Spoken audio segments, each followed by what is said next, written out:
Well, good day and welcome, John Lamb Lash. It's a great pleasure to be working with you on this conversation interview once again. Certainly, my pleasure. So today we're going to talk about, I think, a very important subject, and that is about the sexual revolution of the 1960s and the psychedelics that played into that.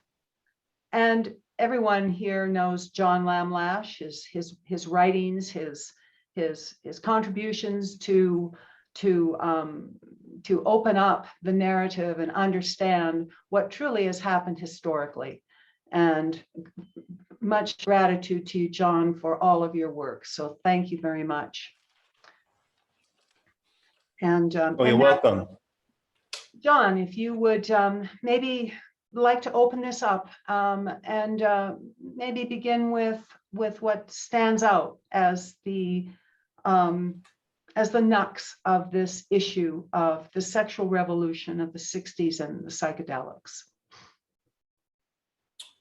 Well, we'll be talking about two acronyms, or SCX is an acronym in a way, and LSD, which were the two big events of my generation. And it is a fact that I'm a veteran of that generation. And, you have to be pretty old to make that statement. And there aren't many of us left. One colleague and associate of mine who was living till recently was Ralph Metzner, whom I met in Switzerland at the World Psychedelic Forum. And we had a warm and genial encounter.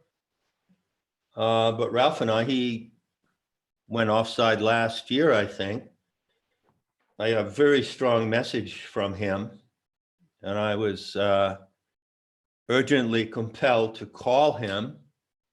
And when I called him, I found out that within 24 hours before I called him, that had happened. So there are very few people on the ground today who can tell you what it was actually like. So I'll give you my version. It's obviously subjective and personal. And I want to make a qualification at the start. I was 15 years old in 1960. So I hit the ground running. And I was born right into the thick of the action. But I must add, and bear this in mind as you listen to what I say, that my experience of the 60s was anomalous. And it was an outsider experience. I'm giving you the insider view coming from an outsider in a way, if you can get that. That makes sense? Yes, it does. Yeah, because I'm not neurotypical, and there are other factors about me which might come to light as we go through this conversation that will make it clear that even though I was there, I stood apart from it in many ways. So let's start with